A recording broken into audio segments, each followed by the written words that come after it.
If you're taking me seriously.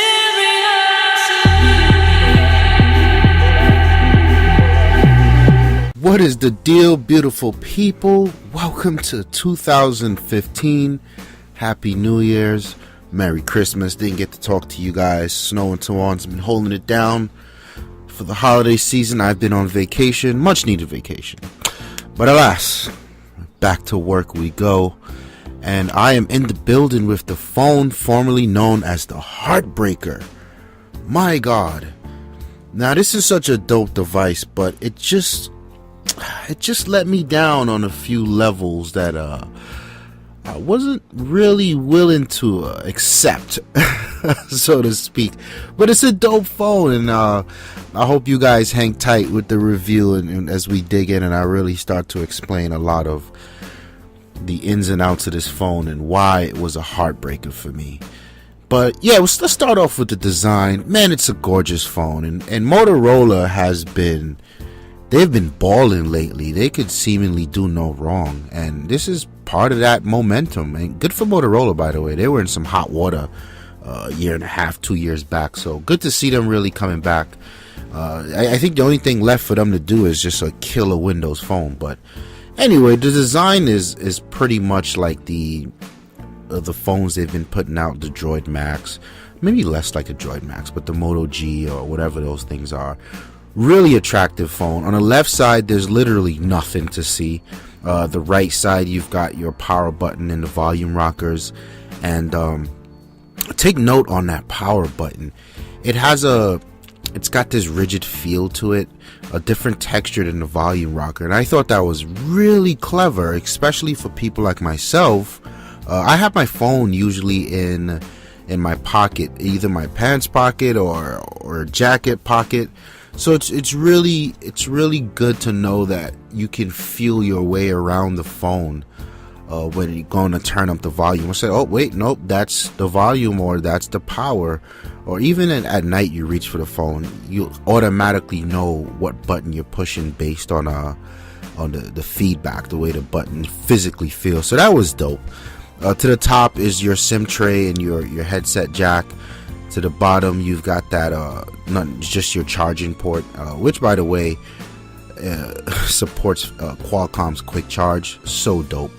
The phone does get a little hot when charging, but so dope. A little more on that later. And to the front, you've got the front-facing camera, a sensor somewhere up there, and your front-facing speakers, which are really good, by the way. I don't know if their boom sound good. And I say it that way because I don't have an M8 in front of me right now to test the difference, but they are good. I don't know which one is better, but it's just as good, and I really do enjoy it, especially when consuming your media, your YouTube or some videos, podcasts, whatever. It was great, a joy to use. At the back of the device, this is where things fall apart. I don't know how they ruined such a beautiful device like this. So you've got the camera, which has got this interesting design with the flash ring, and it's not actually a ring of lights. There's two lights, one to the left, one to the right. It illuminates the ring, but if you put it on video, you can kind of see where the light sensors actually are. But it's a nice looking design for the camera. A 13 megapixel camera, by the way. More on that later. And you've got the Motorola, that now famous Motorola dimple. This is cool. This is actually my first Motorola device, or their newer generation, using it. So I never really got to play with the dimple in terms of how practical it was in everyday use. And it's okay. I don't hold my phone in a way that would align with the dimple, but I have tried to make note of it and use it, and it does work. It does really help, and it does aid with holding such a big phone. Kudos to them for that. They've been running with it lately, and it works. Then you've got that Nexus logo, which I am fond of. I like it. I really enjoyed it from my Nexus 4, and it's cool to see them come up with new ways to make it stand out, what have you. And then you got the AT&T logo at the bottom. So there's 4 things at the back of this phone when you look at it. Oh my god, it's hideous. It really is hideous. But overall, I really do adore the design. I like the curves on it, and for such a big phone, it's very comfortable to hold, more so than my 1520, my Lumia 1520. This is definitely a comfortable phone to hold. I like the way the edges taper off, and it's sort of thick in the middle, but off to the sides it tapers off, so it makes it nice to hold. Great job designing this thing by Motorola. In the specifications department, this thing is a workhorse. I mean, it's got everything in the kitchen sink, which is what we've come to expect from Android and flagships, right? So it's got that Snapdragon 805, which is a quad-core processor. Each core is at 2.7 gigahertz, and it's accompanied with the Adreno 420 GPU.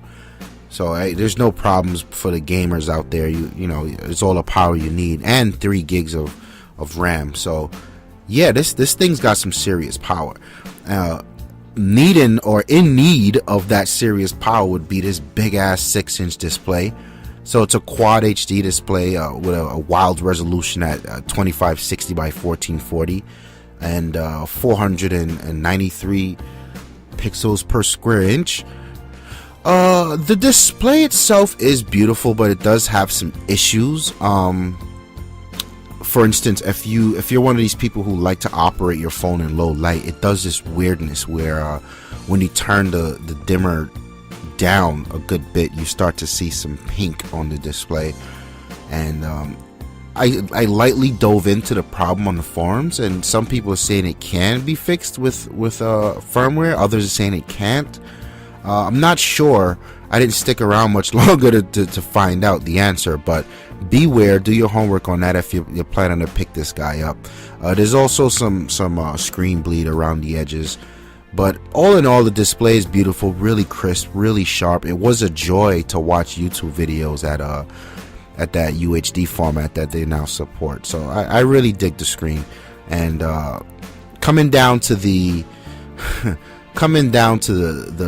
the battery, it's got a 3200, or more like 3220 milliamp battery. I just didn't feel like saying that. It does support the Q, is it Q or Qi wireless charging? I forgot how to pronounce that. So if you've got any of the accessories from the previous Nexus, or I think the Lumia ones will work as well, you can charge it wirelessly. And it also supports that Qualcomm quick charge, which I mentioned earlier. So you can get up to like 65% battery life on a 15-minute charge. My god, this thing charges fast. I really did appreciate that. And it gets kind of warm when it's doing the fast charge thing, but hey, that's not a big deal. Noticeable is the battery life. It just sucks. I mean, it's not terrible, but coming from something like a 1520 that can last almost 2 days on a full charge and under heavy use, I was sort of disappointed with the battery life. And I took the phone on vacation with me to New Orleans, and it was nerve-wracking, you know, coming down toward the end of the day. You're out all day, and I had this daunting feeling I have not had in a very long time, where you know, it's about 8 o'clock at night. We're checking in for dinner reservations, and I'm looking at my phone. It's on 15% battery life, and now I'm in survival mode. Like, Jesus Christ, I gotta find a charger, and I don't walk with chargers, and I'm feeling uncomfortable. You know, I'm not home. What if something happens and I can't make a phone call because my phone is dead? Like, that did not put me in a good space. Left a really bad taste in my mouth. So beware, the battery life is definitely a little suspect, and it's interesting for something with that large of a battery. But yeah, I guess, you know, that display really is hungry. Sensors wise, you got the Wi-Fi, you got the NFC. The Bluetooth on here was sucking for me as well. I noticed that I could go a lot less further away from my headsets, be it the phone or my Parrot headsets that listen to music, or my LGs that I listen to music. I have a Jawbone Era. All of these were really tough. If the phone was more than like 3 feet away, the quality would just suck. And even in my car, like making voice calls over the car was really bad. Playing music over Bluetooth in the car was really bad. It would actually be cutting out in and out, and that really annoyed me. I had no idea what that was about, and I have a hard time saying it's something hardware related. I feel like, you know, this could be part of just the fit and finish that's absent in Lollipop, and part of the bugs that needs to be worked out. But I don't see why the hardware would be any less capable than previous SoC infrastructures. But I mean, whatever.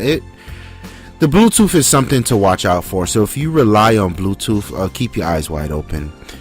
Coming down to the camera, like I said, it's a 13 megapixel camera. It does feature optical image stabilization.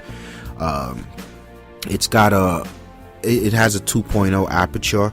So this is prime specs on paper for great low light shots.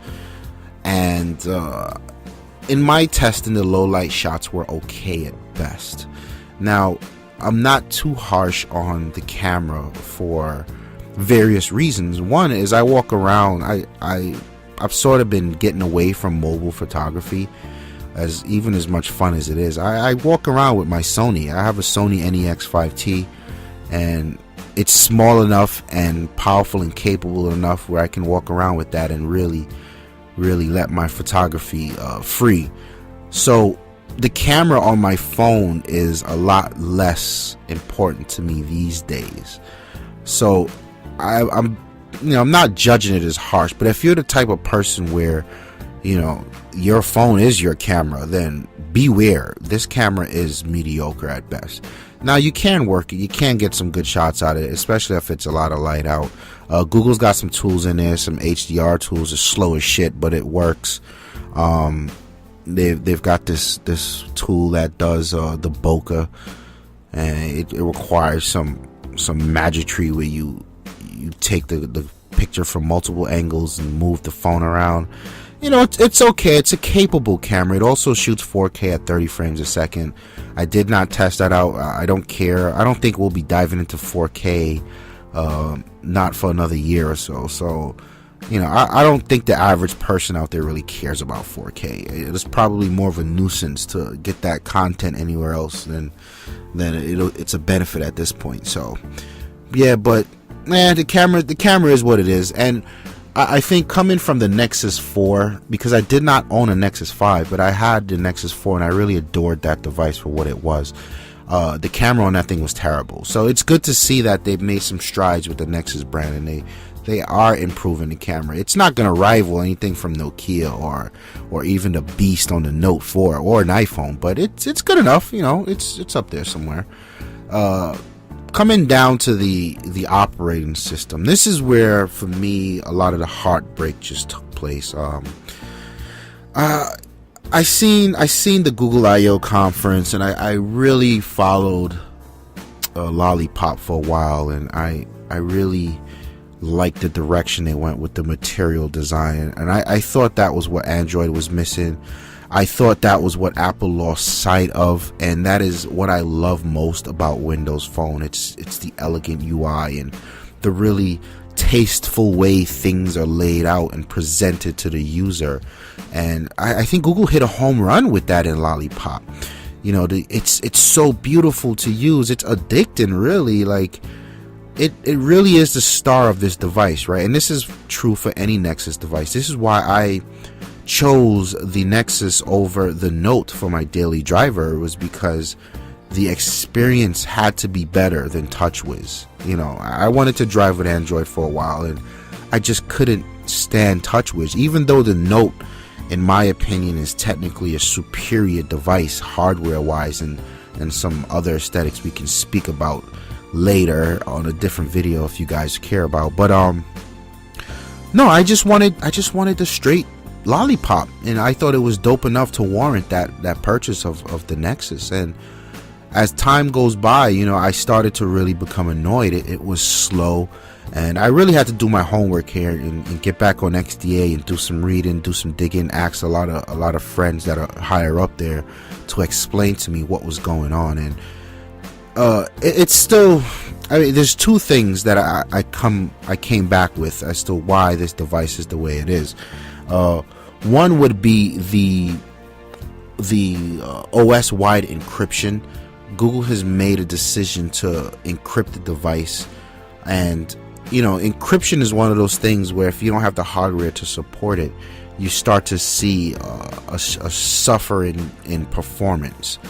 And that seems to be the case here, so much so that there is a way to completely turn off the encryption, but you need to flash the phone, and I didn't feel like doing it because I flashed it once to root it and I lost everything. I didn't want to set it up again.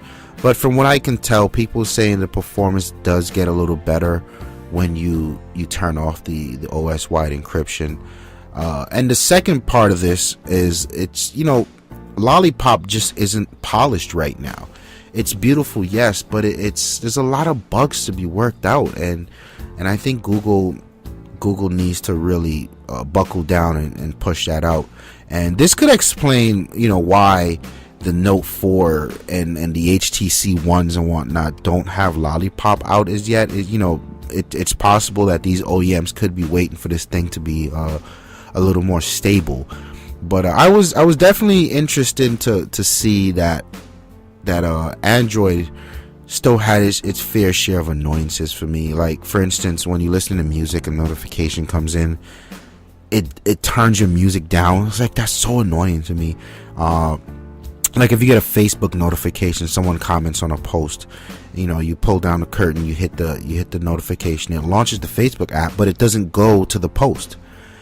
And this is something that I used to think that the Windows Phone Facebook app was lacking, but as I use parallel devices, I really see that the Windows Phone isn't that far behind it, and there's still a lot of annoyances on both platforms. But I was so disappointed with the performance. It was slow at times, and oddly enough, in Lollipop there is no Android lag.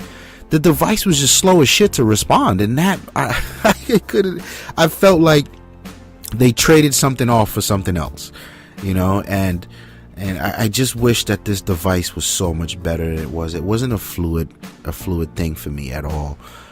So the battery life just sucking, and the performance just being slow and non-responsive. I just didn't have a good overall experience with it. But I will say that Lollipop is just mesmerizing, man. I love the way that thing is designed, and they're getting there. But there's a few things to consider with this device. I've stepped away from Nexus for a while. I had a 4, I skipped the 5, and I thought the 5 was an interesting device as well. And here we are with the 6. If you own a Nexus device, if you own a 4 and you're looking to get back into it, yeah, then definitely make the jump, especially for someone who's looking to get the top of the line specs. I have full faith that Motorola and Google will get together and iron this phone out, and they will have a phone that takes advantage of these specs, right? Because it is frustrating to buy something with Snapdragon 805 and 3 gigs of RAM and the shit's not responsive. That doesn't make sense. I think they'll get it together. The Note is already together out the door, so that's an interesting comparison there. If you're not a fan of the Nexus and you're just looking for the best Android phone on the market, I think the Nexus really starts to fade away.